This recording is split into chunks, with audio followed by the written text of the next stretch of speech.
तो चोरी करने वाला उसका साथ दे रहे। किसने वोट चोरी भादरा में, बताइए आप। भादरा में कांग्रेस 3,700 पे खड़ी है, 38,000 से 3,700 पे। तो देखो कौशिक साहब जो वोटा का चोर अभी रोहित बैठे कौन करे बता। ये मैं वो फिर कह रहा हूँ, केवल विरोध, कोई मुद्दा उनके पास बचा नहीं तो सिर्फ विरोध के लिए विरोध कर रहे हैं वो।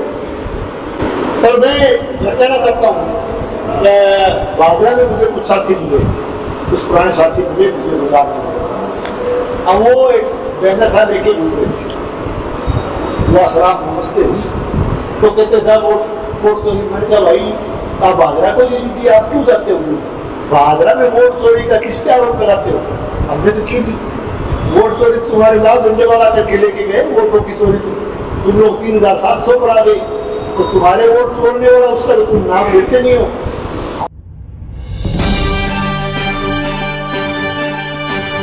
आप देख रहे हैं राष्ट्रवादी संदेश। जिस प्रकार से जीएसटी का बहुत बड़ा सुधार किया है जीएसटी में, और विपक्ष के बाद ये बहुत बड़ा मुद्दा था, तो क्या ये माना जाए कि विपक्ष का ये मुद्दा छीनने का प्रयास किया गया है? और एक और विपक्ष अब नया आरोप लगाने लगा है कि बिहार के चुनाव है इस वर्ष और बाद में बंगाल के चुनाव में ये मास्टर स्ट्रोक मारा गया। देखिए उनका काम तो केवल वो अपना सिवाय, वो तो केवल विरोध के लिए विरोध कर रहे हैं। उनके पास में तो कोई मुद्दा है न कोई हमारी सरकारों के ऊपर हमारे पार्टी में किसी तरह का कोई वो आरोप है, वो केवल विरोध के लिए विरोध कर रहे हैं। तो विरोध के लिए विरोध करना ये कोई सकारात्मक बात नहीं है। विरोध प्रतिपक्ष का निश्चित रूप से ये होता है, प्रतिपक्ष का भी एक उसका उसकी ड्यूटी होती है कि वो, लेकिन वो तो केवल विरोध के लिए विरोध कर रहे हैं, कोई मुद्दा है ही नहीं।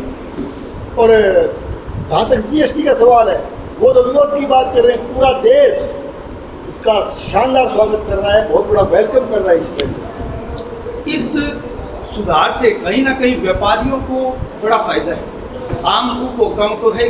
व्यापारी वर्ग क्या बीजेपी के साथ जो कुछ संकुचा रहे थे अब वो खुल कर आएंगे? आदरणीय पत्रकार महोदय, क्या आपको नहीं लगता कि आज तो पूरा राष्ट्र देश के यशस्वी प्रधानमंत्री नरेंद्र मोदी जी के साथ खड़ा है? मजबूत कहाँ है विपक्ष, कहाँ है बताइए आप। पर निश्चित रूप से व्यापारी वर्ग को उनकी व्यापारी वर्ग की हर वर्ग, मैं तो ये कहता हूँ कि जो कदम उठाए गए हैं वर्तमान में और जो आज तक उठाए हैं देश के प्रधानमंत्री जी जो कदम उठाए हैं, सबका जगह जगह स्वागत हुआ है। और विपक्ष मुद्दा है नहीं। आप वोट चोरी को क्या मुद्दा मानते हैं? ये मैं वो फिर कह रहा हूँ, केवल विरोध, कोई मुद्दा उनके पास बचा नहीं तो सिर्फ विरोध के लिए विरोध कर रहे हैं वो। और मैं कहना चाहता हूँ भादरा में मुझे कुछ साथी मिले, कुछ पुराने साथी मिले मुझे मजाक में। अब वो एक बहना सा लेके घूम रही थी, दुआ सलाम नमस्ते हुई तो कहते साहब वोट चोरी। मैंने कहा भाई आप भादरा को ले लीजिए, आप क्यों जाते हो भादरा में वोट चोरी का किस पे आरोप लगाते हो? हमने तो की नहीं वोट चोरी, तुम्हारे लाल झंडे वाला करके लेके गए वोटों की चोरी। तुम लोग 3,700 पर आ गए तो तुम्हारे वोट चोरने वाला उसका तो तुम नाम लेते नहीं हो। हमें तो जनता ने जो एक तरह से सम्मानपूर्वक जो एक तरह से प्यार दिया है, एक तरह से आशीर्वाद दिया है भारतीय जनता पार्टी को, उस प्यार, उस आशीर्वाद, उसके बलबूते पर भारतीय जनता पार्टी भादरा में मजबूत हुई है। चोरी भारतीय जनता पार्टी ने तो की, नहीं कभी चोरी करेंगे तो चोरी करने वाला उसका साथ दे रहे। किसने वोट चोरी भादरा में, बताइए आप। भादरा में कांग्रेस 3,700 पे खड़ी है, 38,000 से 3,700 पे। तो देखो कौशिक साहब जो वोटा का चोर अभी रोहित बैठे कौन करे बता। विधायक जी, पिछले सेवा पखवाड़े के लिए लगातार आप जबरदस्त सक्रियता बनाए हुए हैं, और अगर स्थानीय पूर्व विधायक की बात करें, क्योंकि सबसे बड़ा विपक्ष वही है, तो विपक्ष के पास यहाँ बलवान पूनिया के पास स्मार्ट मीटर का एक मुद्दा है। क्या स्मार्ट मीटर पर आप उनका कोई जवाब दें? मैं आपसे निवेदन करना चाहता हूँ, आपसे एक सवाल, हालांकि सवाल आप पूछ रहे हो, मैं सवाल के रूप में पूछता हूँ, स्मार्ट मीटर चालू कब हुआ? स्मार्ट मीटर अशोक गहलोत की सरकार, किसकी सरकार थी? अशोक गहलोत की सरकार। तो क्या अशोक गहलोत साहब की जोड़ी में ये नहीं बैठे थे महामहिम बलवान पूनिया जी? क्या ये सब उस सरकार को बचाने के लिए जब स्मार्ट मीटर लगने शुरू हुए तो उस सरकार को बचाने के लिए ईंट सेंट नहीं बजा रहे थे। ये वही तो है ना बलवानपुर में। ये मैं कहना चाहता हूँ कि जोर जोर से झूठ बोलना इनकी आदत बन चुकी है, तो जोर जोर से झूठ बोल करके कोई भी व्यक्ति झूठ को सत्य में साबित नहीं कर सकता। ये मैं बताना चाहता हूँ। स्मार्ट मीटर इनकी टाइम में बताओ भाई, आप सब बैठे हो, किसने चालू किया स्मार्ट? तो आज किसकी बात कर रहे हो आप? आज याद आ गया आपको? इतने दिन तो वो याद आ रहे थे कि सरकार को बचाने के लिए मीट से आप कहाँ थे उस समय जब पिछली सरकार में ये निर्णय हुआ? कहाँ थे आप? पूछिए आप क्या उधर लगे थे? पर ये सवाल तो कौशिक साहब आपको मेरे से पूछ रहे थे, उनसे ही पूछना चाहिए लगाया उनसे कि भाई किसने लगाया, किसने चालू किया इसको? आप उस समय कहाँ थे, किसके साथ थे, आप कहाँ खड़े थे? खैर विधायक जी, वो हमारे सवालों के तो जवाब ही नहीं देते हैं। एक सवाल और है विधायक जी, जिस प्रकार से बड़ा मुद्दा बनकर इस क्षेत्र में राजकीय जो अस्पताल है, ट्रॉमा सेंटर बनना था, उसका क्या हुआ और क्या कोई प्रोग्रेस हुई, उससे नहीं मिली? देखिए, चिकित्सा के क्षेत्र में आप शायद पधारे नहीं, मैंने कल परसों हमारा प्रोग्राम था जो गोदावरी वाटिका शहरी आरोग्य केंद्र का उद्घाटन किया था, गोदावरी वाटिका। मैंने सारी बातें उससे भी बताई। चिकित्सा के क्षेत्र में हमारी सरकार शानदार काम करती है। अभी हमारा 1.5 साल का जो समय, 1.5 साल का जो हुआ है, इसके दौरान देख लीजिए आप, मूल्यांकन कीजिए। हमने यहाँ SDH का उस पहले बजट के अंदर हमने नए सिरे से उसको फिर स्वीकृत किया, उसका दोबारा बजट का रिन्यूअल किया। SDH हम बनाने के लिए तैयारी में थे। उसके अलावा हेठराना की PSC को, जो सबसे बड़ा काम इस तहसील का, उसको CSC में कर्मोन्नत करने का काम हमारी सरकार ने किया। रासलाना के अंदर जो है उप केंद्र को प्राथमिक स्वास्थ्य केंद्र यानी PSC में कर्मोन्नत करने का काम इसी बजट में किया गया। आपने देखा हमने अनेक उप केंद्रों की बिल्डिंग, अनेक PSC की बिल्डिंगों का बनाने का काम जो पहले चल रहा था उसको आगे बढ़ाया, और बाकी काम हमने उसको स्वीकृति प्रदान करके हमने उस काम को हाथ में लिया। लगातार हमारा काम प्रगति पे है, उप केंद्रों की बिल्डिंग मंजूर हुई है। और इसके साथ साथ देखिए, ये लोग तो एक तरह से ढिंढोरा पीट रहे थे कि आप लोग SDH को पार ले जा रहे हो, आप लोग ये कर रहे हो।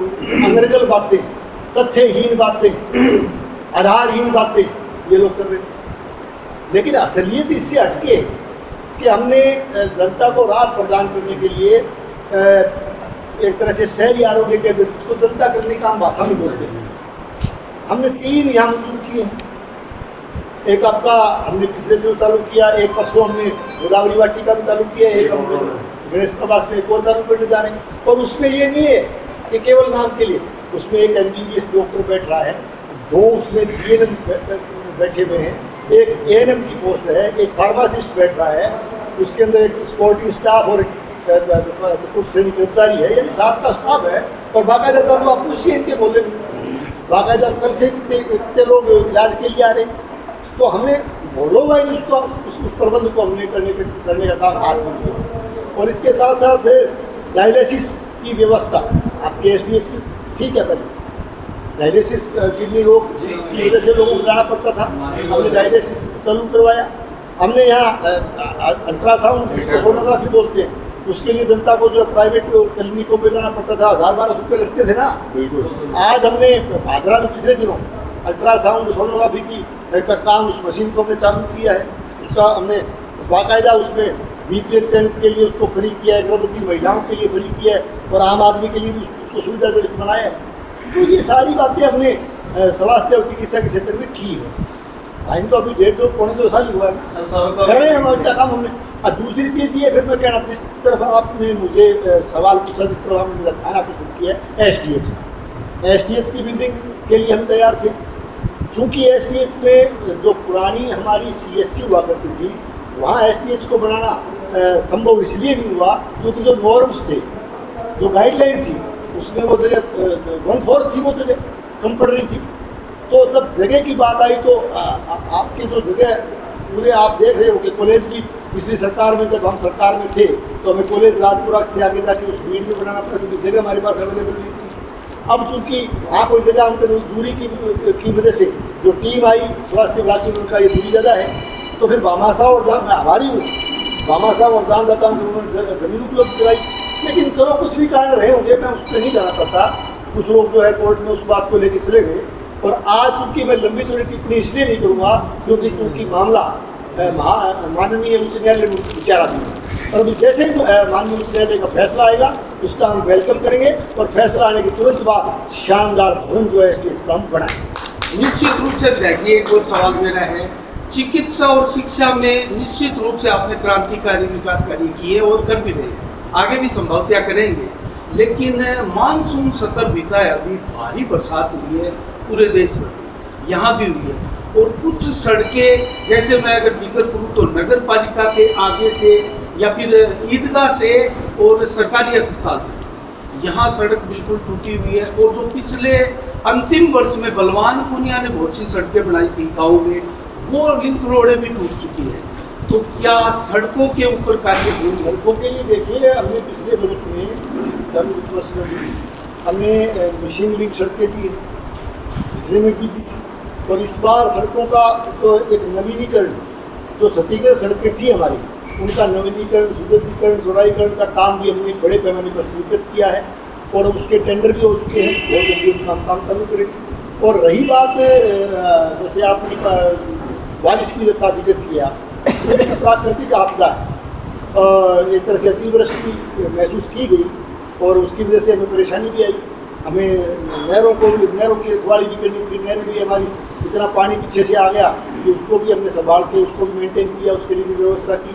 तो ये देखो, प्राकृतिक आपदाएं तो जो है वो तो अतिवृष्टि को हम मान सकते हैं, लेकिन फिर भी हमने प्राथमिकता के आधार पर जो पहले से क्षतिग्रस्त थी उनके लिए हमने बजट मुहैया कराया, हम उसका काम चालू करेंगे। और मैं ये भी कहता हूँ कि वर्षा की वजह से, अतिवृष्टि की वजह से जो भी सड़कें डैमेज हुई है उसका काम इसी गति से करना। अच्छा विधायक जी, एक अंतिम सवाल हो रहा है, जिस प्रकार से 7 नंबर वार्ड में जोड़ के ऊपर जो कब्जों का मामला था कि लोगों को लगने लगा था कि कब्जे हटेंगे, और डूम सागर का विधानसभा में क्या कोई मसौदा आप तैयार करके सवाल करें? देखिए, ये सवाल जो है ये इस तरह का सवाल है कि न केवल शहरी क्षेत्र में, बल्कि एक चीज़ मैं जरूर कहना चाहूँगा, ये तो सामाजिक एक तरह से इसमें समाज को भी आगे आना चाहिए, नागरिकों को आगे आना चाहिए।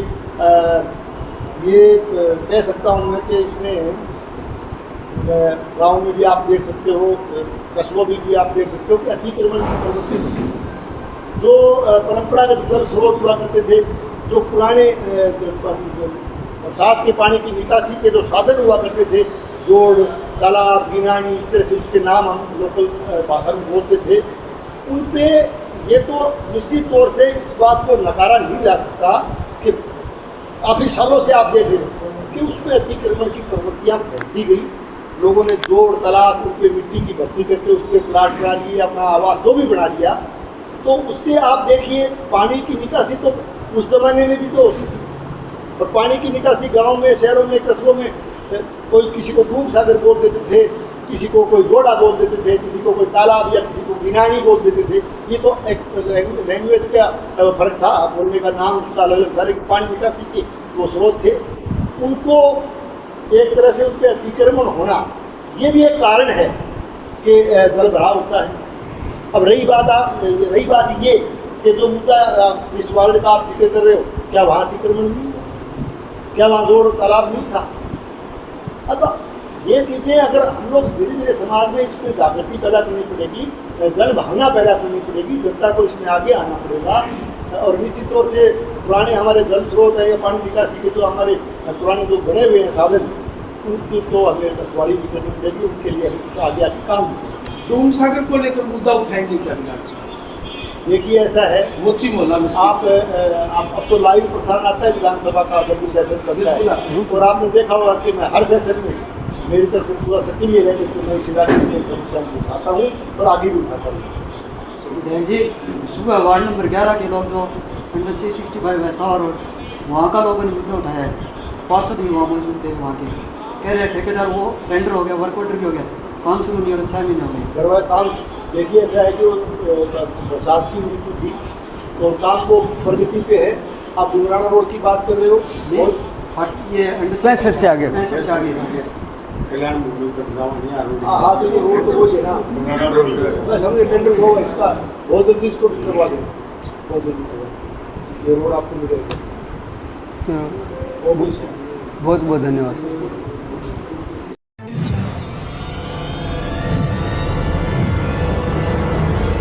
हमारा वीडियो आपको अच्छा लगे तो सब्सक्राइब करें, बेल आइकन दबाएं और लाइक करें।